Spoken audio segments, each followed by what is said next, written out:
আমাদের সমাজে বডি নিয়ে মানুষের কিছু মিসআন্ডারস্ট্যান্ডিং আছে। অ্যাকচুয়ালি অনেক মানুষ বলে বডি বিল্ডিং করার পর অনেক মানুষের শরীর নাকি খারাপ হয়ে যায়, বডি বিল্ডিং ছেড়ে দেওয়ার পর অনেক মানুষের নাকি বডি কমে যায়।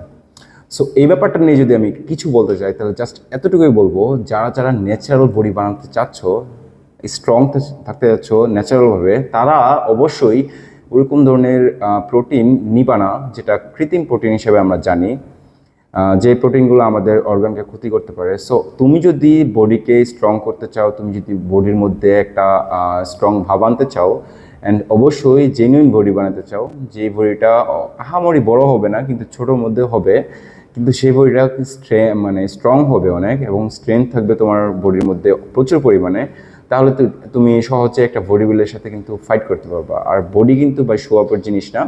যারা যারা চাচ্ছ বডি বিল্ডিং করার জন্য, তারা অবশ্যই ন্যাচারাল ওয়েতে বডি বিল্ডিং করার চেষ্টা করো, তাহলে দেখবে ইন ফিউচারে তোমাদের সেই বডিটা একটা সময় বড় বডি হবে, অ্যান্ড সেই বডিটা দেখতে অনেক সুন্দর লাগবে, এবং ভিতর দিয়ে তুমি খুবই স্ট্রং হবে, মানসিকভাবে খুবই স্ট্রং হবে, এবং তুমি যেই কাজটা করতে যাচ্ছ সেই কাজটা অনেক সহজে করতে পারবে।